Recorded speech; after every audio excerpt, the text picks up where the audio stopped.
Assalamualaikum warahmatullahi wabarakatuh. Halo teman-teman, kembali lagi dengan aku Desti Wulandari.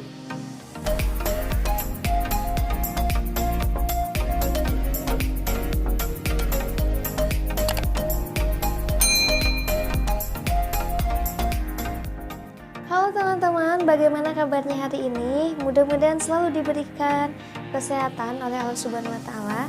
Dan jangan lupa juga untuk terus menjaga protokol kesehatannya. Bagaimana teman-teman, masih semangat untuk belajar? Harus tetap semangat, oke? Fighting pokoknya. Maju terus, pantang mundur. Nah, di video kali ini aku akan membahas materi mengenai tes wawasan kebangsaan. Materi ini tuh sering muncul nih teman-teman di tes SKD CPNS. Materi apakah itu? Sesuai judulnya, aku akan membahas materi mengenai fungsi dan kedudukan Pancasila. Ya, kita wajib paham nih teman-teman karena soal ini sering sekali keluar. Jangan sampai kalian keliru mengenai istilah dari masing-masing fungsi dan kedudukannya. Makanya jangan sampai kalian lewatkan video ini, jangan sampai di skip supaya kalian tidak ketinggalan informasi, tidak ketinggalan materi-materinya. Tapi sebelumnya buat kalian yang belum subscribe channel ini, jangan lupa dulu untuk di subscribe supaya aku lebih semangat lagi dalam membuat video-video mengenai soal dan pembahasan CPNS. Tanpa menunggu berlama-lama, kita langsung saja ke soal dan pembahasannya. Nah teman-teman, di video kali ini kita akan sama-sama belajar materi mengenai 10 fungsi dan kedudukan dari Pancasila. Pancasila itu merupakan rumusan dan pedoman kehidupan berbangsa dan bernegara bagi seluruh rakyat Indonesia. Fungsi dan kedudukan Pancasila itu merupakan ideologi dasar bagi negara Indonesia nih teman-teman ya. Pancasila itu merupakan ideologi dasar bagi negara Indonesia. Nama Pancasila itu terdiri dari dua kata, yaitu dari bahasa Sanskerta, panca dan sila. Panca itu berarti 5 dan sila itu berarti prinsip atau asas. Dalam kehidupan berbangsa dan bernegara itu, Pancasila memiliki banyak kedudukan dan fungsi bagi bangsa Indonesia. Kedudukan dan fungsi Pancasila itu sangat penting karena segala tingkah laku dan tindakan warga negara Indonesia diatur oleh Pancasila sebagai pemersatu bangsa. Tadi diketahui bahwa Pancasila itu memiliki 10 fungsi dan kedudukan ya teman-teman. Nah, di sini setiap kedudukan dan fungsi Pancasila itu pada hakikatnya memiliki makna serta dimensinya masing-masing. Aktualisasinya pun juga memiliki aspek yang berbeda, walaupun memang hakikatnya dan sumbernya itu sama, yaitu dari nilai-nilai Pancasila. Misalkan seperti ada fungsi dan kedudukan Pancasila itu sebagai pandangan hidup ya. Itu memiliki pengertian yang berbeda dengan fungsi Pancasila misalkan sebagai dasar negara Republik Indonesia. Demikian pula dengan kedudukan dan fungsi Pancasila yang lainnya, itu memiliki makna serta dimensinya masing-masing. Di sini kita akan bahas apa saja 10 fungsi dan kedudukan Pancasila itu ya. Yang pertama, Pancasila yaitu sebagai dasar negara bangsa Indonesia. Dasar itu artinya adalah alas atau pijakan ya teman-teman, sehingga Pancasila sebagai dasar negara itu merupakan fundamen atau alas yang dijadikan pijakan serta dapat memberi kekuatan kepada berdirinya suatu negara itu sendiri. Sehingga sifat Pancasila di sini, sifatnya itu tetap kuat dan tidak dapat diubah oleh siapapun, termasuk oleh presiden ataupun MPR atau DPR. Mengubah Pancasila itu artinya seperti membubarkan Negara Kesatuan Republik Indonesia ini. Pancasila sebagai dasar negara memiliki makna bahwa Pancasila itu yang mengatur penyelenggaraan pemerintahan, termasuk di dalamnya itu ada unsur yakni rakyat, pemerintah, dan wilayahnya itu sendiri. Itu adalah pengertian dari fungsi dan kedudukan Pancasila sebagai dasar negara. Kita lanjut. Yang kedua yaitu Pancasila sebagai pandangan hidup. Pancasila itu merupakan kristalisasi pengalaman hidup dalam sejarah bangsa Indonesia yang telah membentuk watak, terus sikap, perilaku, etika, dan norma yang telah melahirkan pandangan hidup itu sendiri. Intinya, pandangan hidup itu nantinya akan berguna sebagai pedoman atau tuntunan untuk mengatur hubungan di antara sesama manusia, hubungan manusia dengan Tuhan, serta hubungan manusia dengan lingkungan.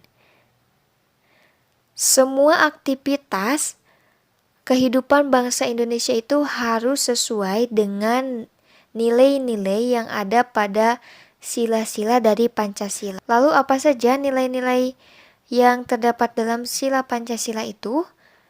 Yang mana nilai yang pertama itu di sini ada nilai dan jiwa ketuhanan dan keagamaan. Selanjutnya yang kedua yaitu nilai dan jiwa kemanusiaan. Yang ketiga adalah nilai dan jiwa persatuan. Yang keempat, nilai dan jiwa kerakyatan dan demokrasi. Serta yang kelima itu adalah nilai dan jiwa keadilan sosial. Nah, di sini semua aktivitas kehidupan bangsa Indonesia itu harus sesuai dengan nilai-nilai ini. Itu adalah fungsi dan kedudukan Pancasila sebagai pandangan hidup. Lanjut yang ketiga, yaitu Pancasila sebagai ideologi bangsa Indonesia. Ideologi itu berasal dari dua kata, yaitu idea dan logos. Idea yang berarti konsep, gagasan, pengertian dasar atau cita-cita, sedangkan logos itu yang berarti ilmu. Sehingga di sini ideologi dapat diartikan adalah gagasan dalam mewujudkan cita-cita.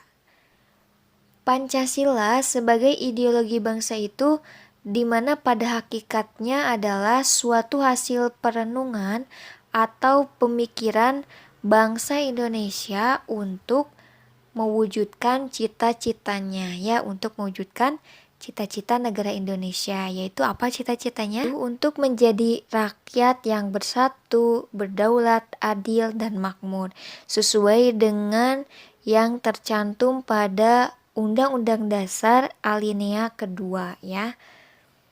Jangan lupa teman-teman materi-materinya dicatat di buku catatan kalian serta dipahami ya, jangan sampai tertukar.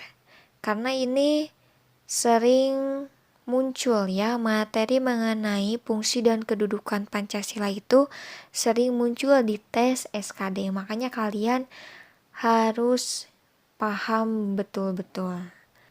Kita lanjut ke fungsi dan kedudukan yang keempat, yaitu Pancasila sebagai jiwa bangsa Indonesia. Pancasila sebagai jiwa itu artinya adalah Pancasila berperan sebagai nyawanya bangsa Indonesia. Ya teman-teman, bayangkan kalau tidak ada nyawa akan seperti apa ya bangsa Indonesia itu. Di sini ada menurut Pon Sapegni apa ya bacanya? Sapegni, maaf kalau salah dalam penyebutannya, bahwa setiap bangsa itu punya jiwanya masing-masing yang disebut dengan Polgeist. Artinya jiwa rakyat atau jiwa bangsa. Pancasila sebagai jiwa bangsa lahir bersamaan dengan adanya bangsa Indonesia, yaitu pada zaman dahulu kala pada masa kejayaan nasional, pada masa Majapahit, terus Sriwijaya. Nah itu jiwa bangsa Indonesia sudah lahir sejak zaman dahulu. Selanjutnya pada fungsi dan kedudukan yang kelima yaitu Pancasila sebagai sumber dari segala sumber tertib hukum. Ini sudah jelas ya teman-teman bahwa segala peraturan perundang-undangan atau hukum yang berlaku, yaitu ada undang-undang, terus undang-undang dasar, terus ada apa lagi, peraturan daerah, misalkan peraturan presiden, dan hukum-hukum yang lainnya itu harus mengacu atau bersumber dari Pancasila dan tidak boleh kontra atau bertentangan dengan Pancasila, karena segala kehidupan bangsa Indonesia itu harus berdasarkan dengan Pancasila, termasuk sumber tertib hukumnya. Lanjut ke yang keenam yaitu Pancasila sebagai kepribadian bangsa Indonesia. Pancasila sebagai kepribadian bangsa karena Pancasila itu lahir bersama dengan lahirnya bangsa Indonesia, baik itu dalam sikap mentalnya maupun tingkah lakunya yang dapat membedakan dengan bangsa lainnya. Di sini jadi kepribadian bangsa Indonesia itu menjadi ciri khas ya teman-teman, pembeda dengan bangsa lain. Jadi Pancasila merupakan wujud peran dalam mencerminkan adanya kepribadian negara Indonesia yang bisa membedakan dengan bangsa lain, baik itu dari misalkan amal perbuatannya, terus tingkah lakunya, dan sikap mental bangsa Indonesia, serta kepribadian lain yang membedakan dengan bangsa lain. Next, kita lanjut ke yang ketujuh yaitu Pancasila sebagai cita-cita dan tujuan bangsa Indonesia. Dalam Pancasila itu mengandung cita-cita dan tujuan negara Indonesia yang menjadikan Pancasila sebagai patokan atau landasan pemersatu bangsa. Cita-cita bangsa Indonesia itu apa teman-teman? Yaitu rakyat yang merdeka, bersatu, berdaulat, adil, dan makmur. Coba ini terdapat di dalam apa? Ini adalah terdapat dalam Undang-Undang Dasar ya, alinea kedua. Jadi cita-cita itu termuat di dalam alinea kedua di dalam Undang-Undang Dasar. Selanjutnya di sini sebagai tujuan bangsa Indonesia. Tujuannya itu yang pertama ada melindungi segenap bangsa Indonesia dan seluruh tumpah darah Indonesia. Yang kedua mencerdaskan kehidupan bangsa. Yang ketiga memajukan kesejahteraan umum. Dan yang keempat ikut melaksanakan ketertiban dunia. Nah, kalau tujuan ini terdapatnya pada alinea keberapa? Coba diingat-ingat. Pada alinea keempat ya teman-teman. Jadi kalau cita-cita itu tercantumnya di dalam alinea kedua, sedangkan tujuan tercantumnya pada alinea keempat. Selanjutnya, fungsi dan kedudukan yang kedelapan adalah Pancasila sebagai perjanjian luhur. Pada saat mendirikan negara, bangsa Indonesia itu belum memiliki dasar negara nih teman-teman. Jadi waktu itu setelah merdeka bangsa Indonesia belum memiliki dasar negara. Akhirnya disepakatilah Pancasila sebagai dasar negara itu oleh para pejuang dulu melalui sidang PPKI ya pada tanggal 18 Agustus 1945. PPKI itu merupakan wakil dari seluruh rakyat Indonesia yang mengesahkan perjanjian luhur untuk membela Pancasila selama-lamanya. Sehingga di sini Pancasila itu merupakan perjanjian luhur yang telah disepakati oleh para pendiri bangsa untuk dilaksanakan, terus dilestarikan dan juga dipelihara. Itu adalah fungsi dan kedudukan Pancasila sebagai perjanjian luhur. Selanjutnya yang ke-9 adalah Pancasila sebagai falsafah hidup. Pancasila merupakan falsafah hidup dan kepribadian bangsa Indonesia yang mengandung nilai-nilai dan norma-norma yang oleh bangsa Indonesia itu diyakini paling benar, bijaksana, terus adil dan tepat bagi bangsa Indonesia guna mempersatukan rakyat Indonesia. Jadi Pancasila sebagai falsafah hidup itu adalah bahwa Pancasila mengandung nilai-nilai dan norma-norma yang oleh bangsa Indonesia itu diyakini paling benar ya, bijaksana, adil, dan tepat. Itu adalah keyakinan dari bangsa Indonesia itu sendiri yang mana nantinya akan berguna untuk mempersatukan rakyat Indonesia. Selanjutnya, fungsi dan kedudukan Pancasila yang ke-10 yang terakhir adalah Pancasila sebagai paradigma pembangunan. Pancasila sebagai paradigma pembangunan itu dijadikan landasan, terus acuan, metode, nilai, dan tujuan yang ingin dicapai dalam setiap program pembangunan nasional yang dijalankan di Indonesia. Oleh karena itu, pembangunan yang dilaksanakan di berbagai bidang seperti misalkan bidang politik, terus ekonomi, sosial budaya, dan pertahanan itu harus mengacu pada nilai-nilai Pancasila. Contohnya misalkan seperti pada bidang ekonomi ya, Indonesia itu menganut ekonomi Pancasila, di mana sistem ekonomi Pancasila itu harus menghindari adanya persaingan bebas, monopoli, terus ketidakadilan atau penindasan.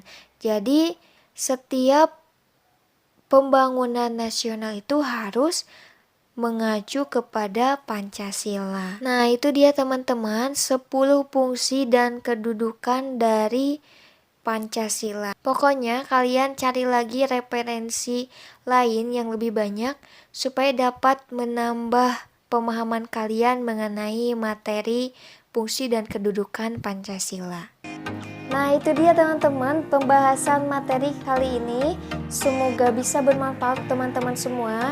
Jangan lupa untuk terus berusaha dan terus berdoa. Mudah-mudahan cita-cita teman-teman untuk menjadi PNS di tahun 2021 ini dapat terwujud dengan mudah dan lancar. Amin.